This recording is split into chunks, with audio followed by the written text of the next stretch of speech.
आजच्या या सभेला उपस्थित असलेले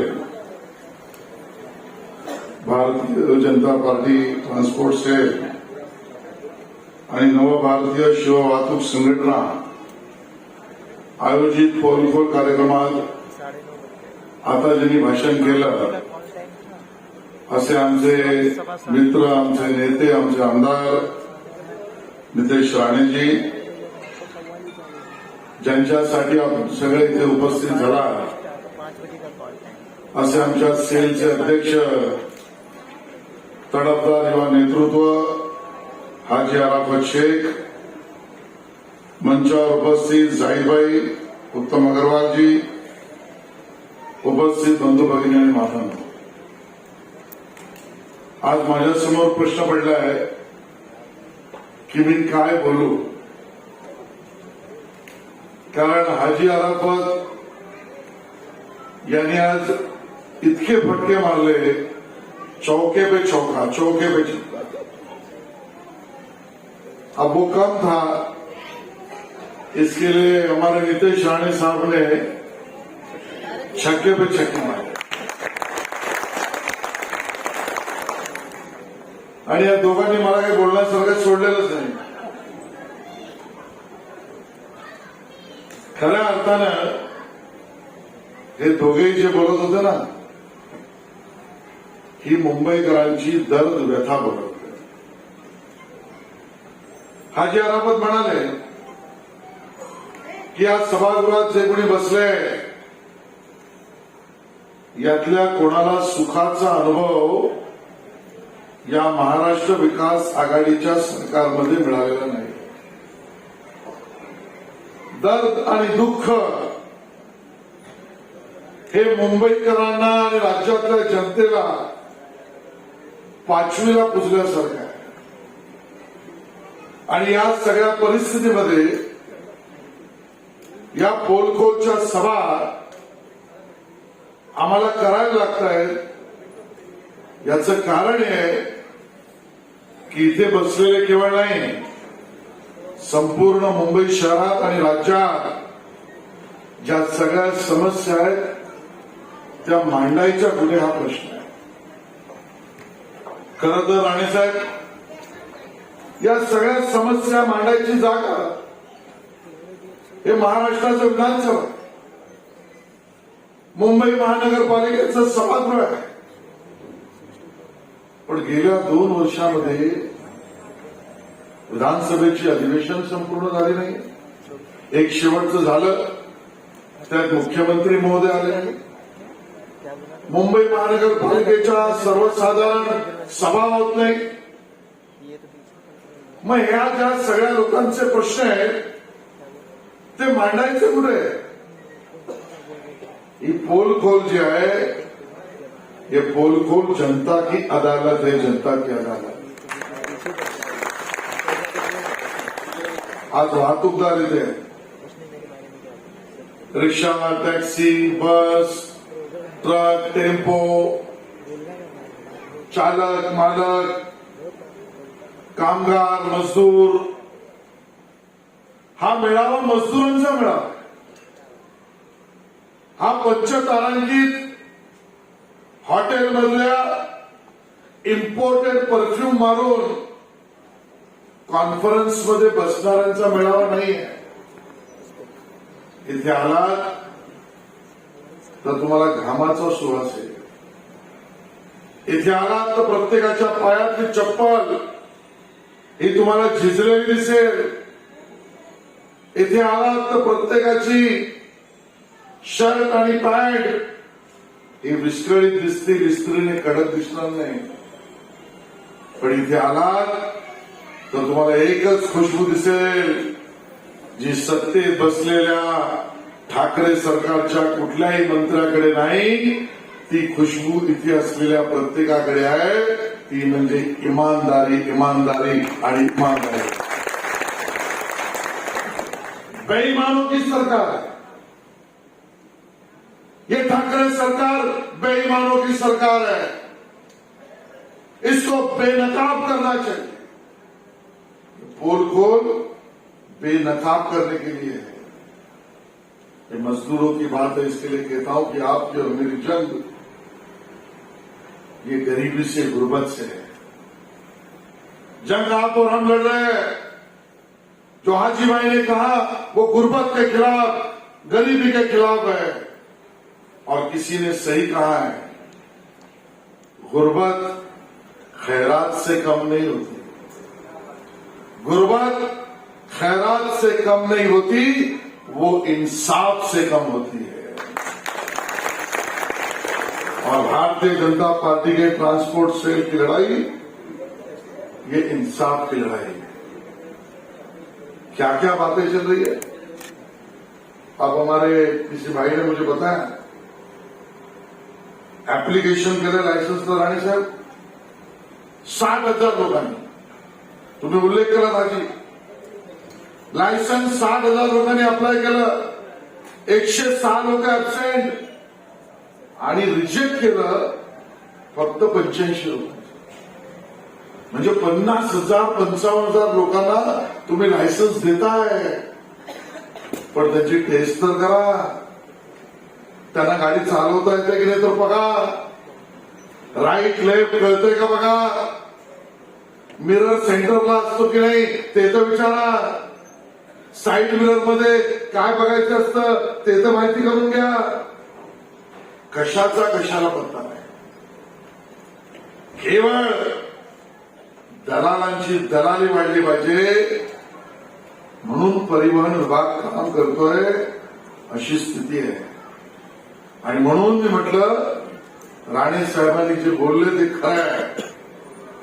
महाराष्ट्र राज्याला परिवहन मंत्री नाही, महाराष्ट्र राज्याला परिवहन मंत्री माहितीच नाही, महाराष्ट्र राज्याला परिवार मंत्री माहिती आहे. आणि म्हणून हे प्रश्न त्या ठिकाणी उभे राहत आहे. शिवसेनेने आता मेळावा घेतला, सभा घेतली, त्या सभेमध्ये म्हटले हृदयात राम आणि हाताला काम. हृदयात काय राम, तुम्ही आम्हाला राम दिला, भगवान श्रीराम, पण हृदयात राम आणि हाताला काम. मी आधीच घेऊन आलो. मुंबई महानगरपालिकेमध्ये गेली 25 वर्ष शिवसेनेचं सरकार आहे. इथे मजदूर, गरीब, कामगार बसलाय. तुम्ही नीट ऐकून घ्या, हाताला काम म्हणतात. गेल्या 25 वर्षामध्ये मुंबई महानगरपालिकेत 26,000 पद रिक्त आहे. 26,000 लोग आज भी बीएमसी में काम पर लग सकते हैं, लेकिन शिवसेना के लोगों को लगाना नहीं है. पद खाली रखा, पोस्ट वैकेंट, लेकिन किसी को काम नहीं दिया. कसलं हाताला काम. चतुर्थ श्रेणी कर्मचारी आपल्या मुंबईमध्ये जे नाले, उतार, सिवरेज लाईन खाली जाऊन साफ करतात, ते आपले बंधू जे आहेत ते चतुर्थ श्रेणी कर्मचारी. ज्यांचा मृत्यू झाला कामावर, गॅस चेंबर मध्ये खाली गेले, वर येऊच नाही शकले हो. त्या गॅसमुळे मेले, कोणी वाहून गेले, कोणी चिखलात रुतले. असे गेल्या 25 वर्षामध्ये चतुर्थ श्रेणी कर्मचारी या मुंबई शहरामध्ये, आश्चर्य वाटेल, दुःख होईल तुम्हाला, 3,000 लोक मेले, मृत्युमुखी पडले नगरवासिया. या 3,000 लोक जी चतुर्थ श्रेणीची मृत्युमुखी पडली, त्यांच्या विधवा गेल्या 4 वर्ष महापालिकेत चक्कर मारतायत. आमचा नवरा मेला हो, कामात ड्युटीला गेला, अनुकंपा तत्वावर आम्हाला नोकरीला लावा. घरातली चूल पेटत नाहीये, घरातली पोरं छोटी आहे, शाळेची फी भरता येत नाही, आणि पीटी केस म्हणून आमचं केस कन्सिडर करा. कसलं हाताला कामची गोष्टी करतोय. या विद्वांचं सुद्धा दुःख या ठाकरे सरकारला दिसत नाही. हे सरकार तुम्हाला न्याय काय देईल. 3000 पेटी केसेस अजून तशाच पडलेल्या आहेत. महापालिकेमध्ये कंत्राटी कामगार ठेवले. कंत्राटी कामगार आजीभाई कभी ये भी विषय देना पड़ेगा. कॉन्ट्रैक्ट बेस पर कर्मचारी है, परमानेंट नहीं है. घर वाले को लगता है बीएमसी में काम पर लग गया. बीएमसी जब जाता है तो उधर उसका मुकादम बोलता है आज नहीं कल. रोटी घर से लेके जाता है, दरवाजे पर बैठता है, लगता है अभी कोई बुलाएगा, अभी कोई बुलाएगा, 2 वक्त की रोटी कमाने का मौका मिलेगा, मिलता नहीं है. ये सब समस्या के बाद अगर उनको उस दिन का जॉब मिला तो कंत्राटी कर्मचारी बीएमसी में 25,000 है. 25,000. उन 25,000 कर्मचारियों का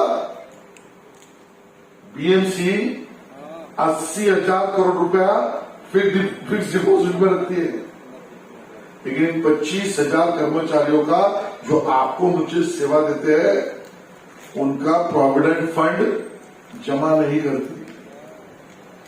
उनके हक का प्रोविडेंट फंड बीएमसी के कॉन्ट्रैक्टर और अधिकारी गमन कर डालते हैं. ये कौन सा हाथ को काम है. हम उद्धव ठाकरे जी की सरकार को पूछना चाहते हैं. 3,000 बेवाएं वहां चक्कर मार रही है. 25,000 पद, 26,000 पोस्ट वैकेंट है. 25,000 कर्मचारियों को पीएफ उनका खाया जा रहा है. कल परसों की तो बात है, आप पेपर में पढ़ते होंगे. बीएसटी का उल्लेख राणे साहब ने किया.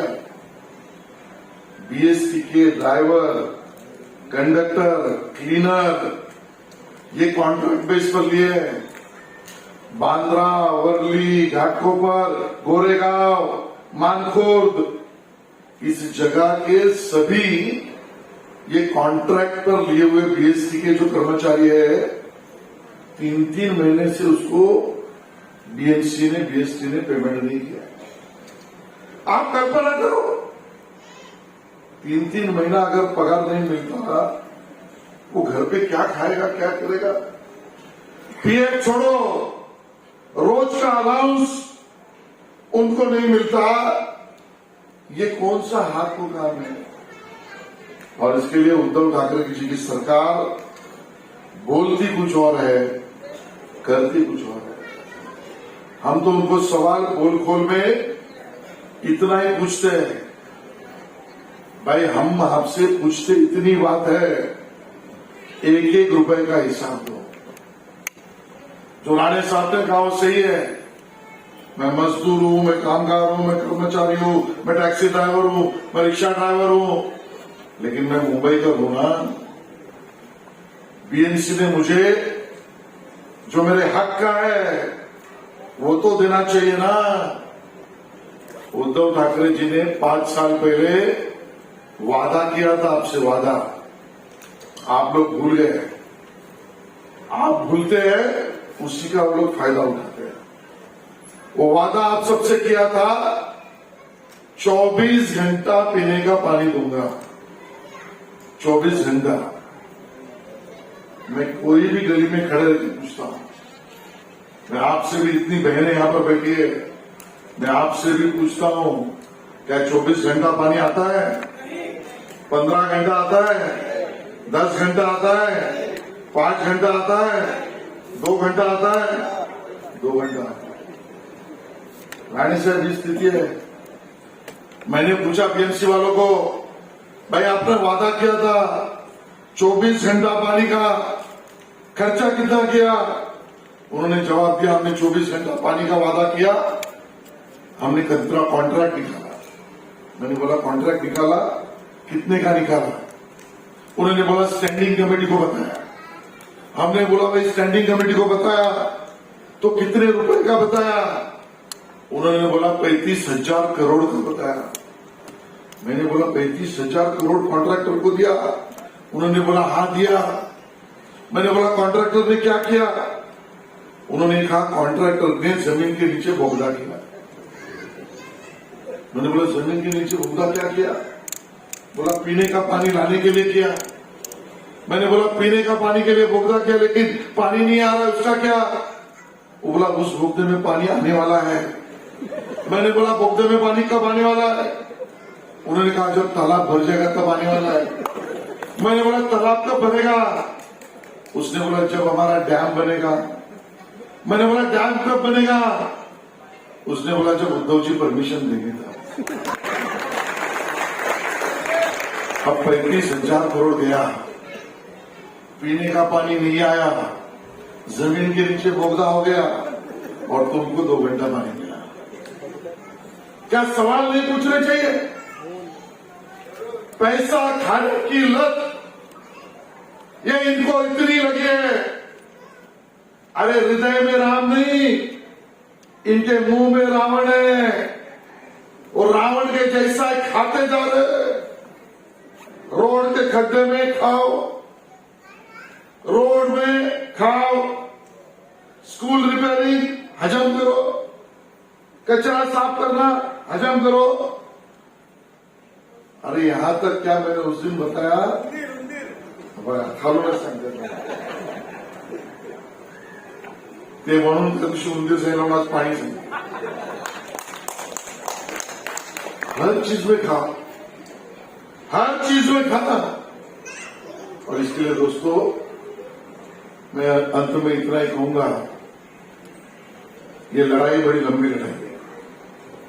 इस लड़ाई में मजदूर को साथ में होना पड़ेगा और उस लड़ाई का अंजाम क्या होगा वो मैं इतनी 4 लाइनों में बयां करता हूं, क्योंकि आपके लिए लड़ना है बीजेपी ने तय किया है। कुछ देर की खामोशी है, कुछ देर की खामोशी है, फिर शोर आएगा। तुम्हारा सिर्फ वक्त आया है, हमारा दौर आएगा। बहुत बहुत धन्यवाद। धन्यवाद अतुल जी से।